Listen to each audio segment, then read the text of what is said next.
Hello friends, स्वागत है आपका अपने यूट्यूब चैनल नॉलेजपुर में। मैं हूं आयुष कुमार। इस चैनल पर हम केमिस्ट्री पढ़ाएंगे, जिसमें आज हम सिर्फ इस वीडियो में इसका सिलेबस का डिस्कशन करेंगे। चलिए देखते हैं। इसमें टोटल 6 यूनिट है। पहला यूनिट है रासायनिक अभिक्रिया एवं समीकरण। ठीक है, इसमें इसके बारे में भी हम बताएंगे डिटेल से, लेकिन तत्काल सिर्फ इतना समझ लीजिए। पहला यूनिट है रासायनिक अभिक्रिया एवं समीकरण। सेकेंड यूनिट है अम्ल, भस्म एवं लवण। यहाँ पर एक और शब्द चलता है, किसी किसी किताब में क्षार होता है। क्षार क्या होता है, वो इसमें क्या अंतर है, ये अभी हम बताएंगे, आगे भी बताएंगे, लेकिन अभी भी बता रहे हैं। ठीक है। थर्ड यूनिट है धातु एवं अधातु। फोर्थ यूनिट है कार्बन एवं इसके यौगिक। फिफ्थ यूनिट है तत्व का आवर्त वर्गीकरण, जिसमें हम बताएंगे तत्व क्या होता है, आवर्त क्या होता है, वर्गीकरण क्या होता है। मेरा ये मानना है कि अगर आप किसी भी टॉपिक को पढ़ रहे हैं या किसी भी चैप्टर को पढ़ रहे हैं, सबसे पहले उस चैप्टर में जो वर्ड है उसके बारे में समझिए। फिर किसी टॉपिक को पढ़ रहे हैं, उसमें जो वर्ड है उसके बारे में समझिए। ठीक है। एंड 6 लास्ट टॉपिक है, बहुत ही छोटा टॉपिक है, प्राकृतिक संसाधन का प्रबंधन। ठीक है। पहला हम समझते हैं रासायनिक अभिक्रिया एवं समीकरण में क्या पढ़ना है। मेरे प्यारे साथी, अभी तक हम बताए थे इसमें टोटल 6 यूनिट पढ़ना है। अब हम समझेंगे रासायनिक अभिक्रिया एवं समीकरण में टोटल 8 टॉपिक पढ़ना है, जिसमें से पहला टॉपिक है, सबसे पहले थे रासायनिक अभिक्रिया, इसे तो पढ़ना है। फिर रासायनिक समीकरण, इसे पढ़ना है। एवं का मतलब बताने का ज़रूरत है नहीं। ठीक है, ये दोनों तो जोड़ने के लिए है। एंड उसके बाद ये पढ़ना है रासायनिक अभिक्रिया के प्रकार कितने हैं। टोटल इसके 9 प्रकार है, जिसके बारे में हम बाद में डिटेल से बताएंगे। अभी फिलहाल ये जानिए इसका टोटल 9 प्रकार है। इसके बाद हम बताएंगे रासायनिक समीकरण। रासायनिक समीकरण के टोटल 2 प्रकार है। रासायनिक अभिक्रिया क्यों जरूरी है, उसकी क्या विशेषता है, ये आगे हम बताएंगे। रासायनिक अभिक्रिया की विशेषता, इसमें हम ये भी बताएंगे क्यों जरूरी है।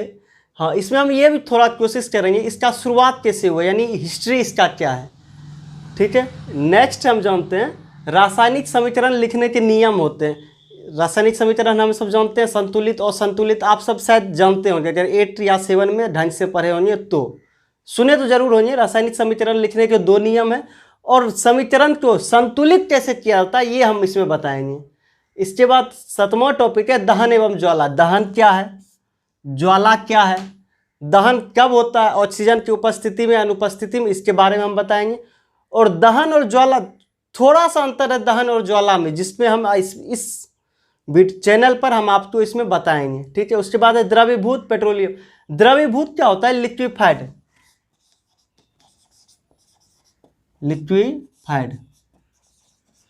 पेट्रोलियम गैस, जो आप सब यूज करते हैं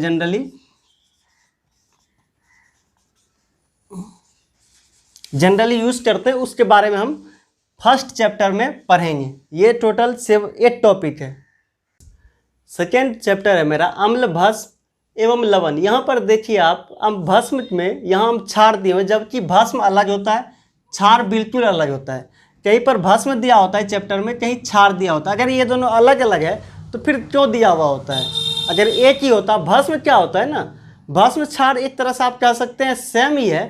भस्म निष्क्रिय अवस्था में होता है, भस्म में जब जल मिल जाता है तो वो क्षार बन जाता है, उसे हम क्षार कहते हैं। और क्षार ही रासायनिक अभिक्रिया होता है। यानी कि आप सिर्फ भस्म छोटा सा टॉपिक पढ़ेंगे इसमें, इस चैप्टर में, उसके बाद आप क्षार शब्द का ही बार बार उपयोग सुनेंगे। क्षार में समझ लीजिए वो सक्रिय रूप में होता है, और ये भस्म जो है निष्क्रिय रूप में होता है। भस्म में जब जल मिल जाता है तो वो क्षार बन जाता है। ठीक है। इसमें पहला टॉपिक है, सबसे पहली बात है अम्ल, भस्म एवं लवण है, तो इसका हम सबसे पहले परिभाषा समझेंगे। ठीक है। फिर अम्ल, भस्म और लवण तीनों का रासायनिक गुण और भौतिक गुण क्या होता है, इसमें क्या अंतर है, ये पढ़ेंगे। फिर उसके बाद थर्ड है अम्ल एवं भस्म का अलग अलग पदार्थ के साथ अभिक्रिया, जैसे जल, हाइड्रोजन या धातु या अधातु या OH मिश्र धातु के साथ, OH मिश्र धातु नहीं है, मतलब मिश्र धातु के साथ क्या अभिक्रिया होता है, इसमें पढ़ेंगे। फिर है अम्ल के प्रकार, ये पढ़ेंगे इस चैप्टर के अंदर। भस्म के प्रकार, फिर हम पढ़ेंगे लवण के प्रकार, और इसका उपयोग के बारे में हम इसमें पढ़ेंगे। अब हम आपको केमिस्ट्री के तीसरे अध्याय में बताएंगे धातु एवं अधातु। धातु एवं अधातु एक ऐसा पदार्थ है जिसे आप परिभाषा के तहत नहीं बांध सकते हैं। इसके लिए आपको उसका गुण के बारे में बताना ही पड़ेगा। तो इसमें हम इसका भौतिक गुण और रासायनिक गुण के बारे में पहला पढ़ेंगे। सेकेंड बात इसमें क्या है कि अलग अलग पदार्थ के साथ इसका क्या अभिक्रिया है। जिस तरह हम अम्ल एवं भस्म में देखें कि जल के साथ क्या अभिक्रिया करेगा, या हाइड्रोजन के साथ, या OH के साथ, या S समूह के ये धातु जो है अब अम्ल के साथ कैसे अभिक्रिया करेगा, भस्म के साथ कैसे अभिक्रिया करेगा, या करेगा या नहीं करेगा, ये हम पढ़ेंगे। उसके बाद है परमाणु तत्व आयन, ये थोड़ा बेसिक जानना बहुत ज़रूरी है। इसके मदद से धातु और धातु तो पढ़ना बहुत ज़्यादा आसान हो जाता है। उसके बाद हम पढ़ेंगे रासायनिक बंधन, यानी कि HCl आपस में कैसे बंधा हुआ है, सहसंयोजक बंधन क्या है, आयनिक बंधन क्या है। आयनिक बंधन पढ़ने के लिए हमको आयन भी पढ़ना जरूरी है, ठीक है। उसके बाद होता है अयस्क। अयस्क क्या है, जैसे हम सब जनरली हम सब जानते हैं उस फैक्ट्री में आयरन होता है, या हम सब बरौनी में जानते हैं बरौनी में तेल निकलता है, तो कैसे निकलता है, तो वो हालांकि वो अयस्क से नहीं निकलता है। अयस्क क्या होता है, जो सॉलिड फॉर्म में होता है उसको अयस्क कहते हैं, जो लिक्विड फॉर्म में होता है उसको पेट्रोलियम कहते हैं, यानी जो समुद्र से निकाला जाता है उसे पेट्रोलियम कहा जाता है, और ये सॉलिड फॉर्म में है तो इसे अयस्क कहते हैं। क्या सभी तो अयस्क कहेंगे जो मिल जाएगा, नहीं, वो हम परिभाषा आगे डिस्कस करेंगे, ठीक है। इसके बाद रासायनिक बंधन, इसके प्रकार हम बताएंगे ही, अयस्क क्या होता है वो बताएंगे। धातु टर्म क्या है, धातु टर्म इस चैप्टर का अगर आपको बताएं, इस चैप्टर का जड़ क्या है, इस चैप्टर को क्यों पढ़ना है, तो वो हम कहेंगे धातु टर्म। बस यही एक टर्म है और इसका प्रक्रिया जिसके लिए आपको इतना पढ़ना पड़ेगा हर हालत में, ठीक है। उसके बाद संक्षारण क्या, संक्षारण आप लोग बेसिक जानते हैं जंग के बारे में। फिर मिश्र धातु, मिश्र धातु क्या होता है वो हम बताएंगे, जैसे सिक्का क्या है एक मिश्र धातु, ठीक है। अब हम आपको अगले चैप्टर कार्बन एवं यौगिक के बारे में बताते हैं। हाँ, तो चौथा टॉपिक है, इसका चौथा चैप्टर है कार्बन एवं इसके यौगिक। इसमें हम पहला पढ़ेंगे कार्बन। जैसे पिछला चैप्टर में आप तत्व पढ़ेंगे तो कार्बन आसानी से समझ में आ जाएगा, अभी भी आपको समझ में आ रहा होगा, लेकिन इससे बेहतर तरीके से आपको समझ में आएगा, ठीक है। नेक्स्ट है कार्बनिक यौगिक एवं अकार्बनिक यौगिक का परिभाषा। जैसे हम सब जनरली तौर पे समझते हैं कार्बनिक क्या आता है, उसको हम तोड़ेंगे। कार्बनिक अगर आप किसी से भी पूछे तो वो सीधा क्या जिसमें कार्बन हो, असल में ऐसा नहीं है। जैसे उदाहरण के तौर पे हम आपको बताएं, कार्बन डाइऑक्साइड एक कार्बनिक यौगिक नहीं है जिसमें, जबकि उसमें कार्बन है, ठीक है। इसके बाद हम पढ़ेंगे इसका महत्व क्या है, कार्बनिक यौगिक का महत्व क्या है हमारे जीवन में। तो इस तरह आप इसको इस तरह से समझिए, अगर आपके जीवन से कार्बनिक यौगिक हटा दिया जाए तो आपका जीवन भी अपने आप हट जाएगा। जैसे जो भी चीज़ आप अपने जीवन में यूज़ करते हैं, चाहे छोटा सा उदाहरण लीजिए, कॉपी कलम कार्बन है, चॉकलेट बिस्कुट कार्बन है, भोजन बिना कार्बन का संभव ही नहीं है, ठीक है। इसके बाद हम पढ़ेंगे जीवन शक्ति का सिद्धांत, जो एक बहुत ही छोटा टॉपिक है, बस महत्वपूर्ण है। हालांकि एग्जाम में उतना ज़्यादा नहीं पूछा जाता है, लेकिन महत्वपूर्ण है फिर भी जीवन शक्ति का सिद्धांत। अगर आप केमिस्ट्री में इंटरेस्टेड है या साइंस में भी इंटरेस्टेड है, जीवन शक्ति का सिद्धांत बहुत ज़्यादा इंपॉर्टेंट है। फिर हम पढ़ेंगे अपरूप एवं अपरूपता। अपरूपता देखिए, जिसमें भी ता लग जाए जनरली वो क्या होता है, किसी का विशेषण होता है, यानी विशेषता बता रहा होता है या प्रोसेस है। अपरूप क्या है, उसका अब नाउन है, एक तरह से आप समझिए ये अपरूप क्या है, नाउन है, ठीक है। अपरूप एक सबसे सिंपल उदाहरण में हम बताते हैं कि कोई जुड़वा, दो जुड़वा बच्चा है, दिखने में तो जुड़वा है लेकिन दोनों का हरकत बिल्कुल अलग है, एक राम है तो एक रावण है। इस तरह से आप अपरूपता को समझ सकते हैं, ये घटना, यानी कि दिखने में सेम है जबकि उसका गुण अलग है, ये होता है अपरूपता। फिर है कार्बनिक यौगिक का वर्गीकरण, इसका वर्गीकरण करेंगे। फिर है क्रियाशील मूलक। हम ये आपको बता दें, क्रियाशील मूलक ऐसा टॉपिक है इस चैप्टर में जिसमें से आप यह कह सकते हैं कि रामायण जो है बिना रावण का बना हो, वो संभव ही नहीं है। उसी तरह क्रियाशील मूलक कार्बनिक यौगिक को समझने के लिए क्रियाशील मूलक बहुत ही ज़्यादा इंपॉर्टेंट है। यहाँ पे ध्यान दिया जाए कि रावण एक बैड कैरेक्टर था, जबकि क्रियाशील मूलक बैड कैरेक्टर नहीं है, ये उदासीन है, नॉर्मल है। फिर हम समझेंगे समावयवी क्या है और इसमें समावयवता क्या है, ठीक है। इसके बाद हम इसमें बताना चाहेंगे इस केमिस्ट्री में चौथा चैप्टर और पांचवा चैप्टर कार्बन एवं इसके यौगिक और तत्व का आवर्त वर्गीकरण, हम कहेंगे ये दोनों चैप्टर महासागर है जिसको हम बहुत डिटेल से अपने तरीके से समझाने का प्रयास करेंगे, ठीक है। इसके बाद हम पांचवा चैप्टर के बारे में बताते हैं। मेरे प्यारे साथी, तत्व का आवर्त वर्गीकरण में हम पहला पढ़ेंगे तत्व की परिभाषा, जो हम थर्ड चैप्टर यानी कि धातु अधातु में भी पढ़े थे, इसमें भी डिटेल से पढ़ेंगे। उसके बाद है तत्व का वर्गीकरण का प्रयास। प्रयास हम इसलिए बोल रहे हैं क्योंकि तत्व का वर्गीकरण इतना डिफिकल्ट था हिस्ट्री में, इससे पहले कि किसी से हो ही नहीं रहा था, हो रहा था तो कहीं ना कहीं मिस्टेक हो रहा था, जिसमें मेंडलीव आगे चल के सक्सेसफुल रहा इसमें। जैसे इसमें मोसले भी प्रयास किया, त्रियक नियम का भी उपयोग किया गया, लेकिन वो सब नेक्स्ट टू इम्पॉसिबल था। मेंडलीव के आवर्त सारणी में भी बहुत सारे चैलेंज है, जैसे हाइड्रोजन और हीलियम का स्थान, ये अपने आप में एक चैलेंज है कि हाइड्रोजन कहाँ होना चाहिए, लेकिन हम तत्काल दे दिए हैं एक निश्चित जगह पर।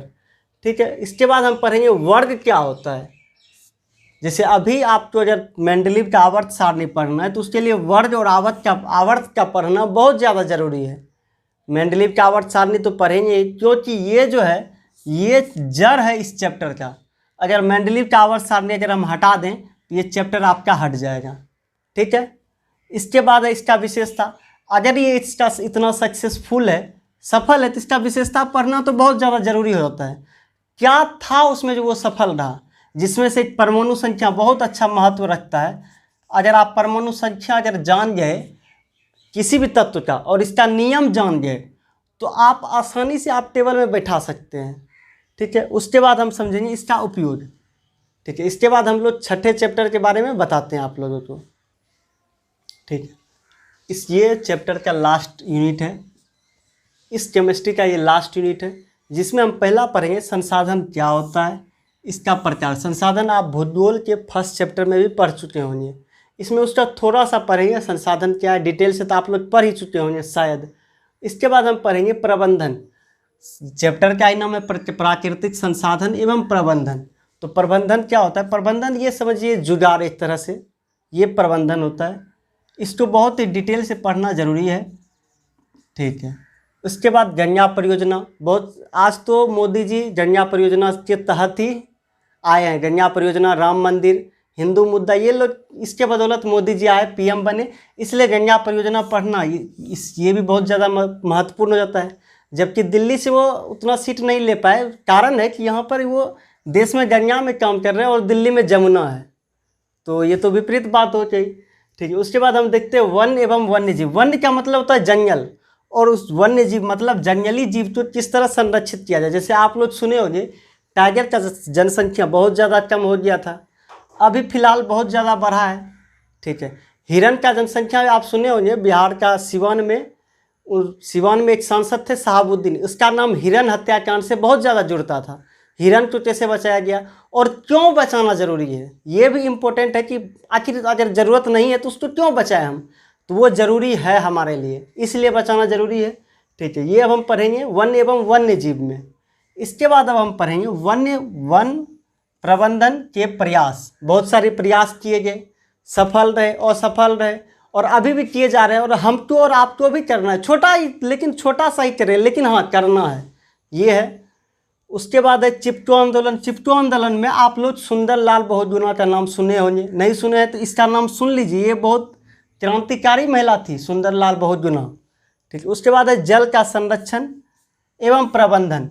ये हम लोगों को घर पे भी करना चाहिए और करेंगे, जरूर करेंगे, क्योंकि आप देख ही रहे हैं आज से 10 साल पहले आप चापाकल का पानी पी रहे थे, जबकि आज आपको मजबूरी में डिब्बा का पानी पीना पड़ रहा है।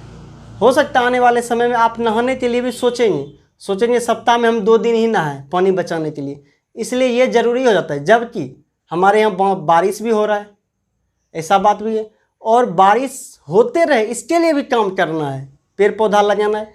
आप साल में कम से कम, पहले तो डिमांड रखिए साल में 3 से 4, फिर महीनों में लगाइए, लेकिन लगाइए ज़रूर। हम लगाते हैं पर्सनली, ये हम कह सकते हैं।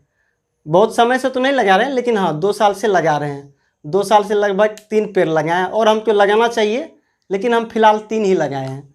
ठीक है, उसके बाद हम पढ़ेंगे कोयला एवं पेट्रोलियम। कोयला हम जानते हैं 90 के दशक का ये प्राण था कोयला।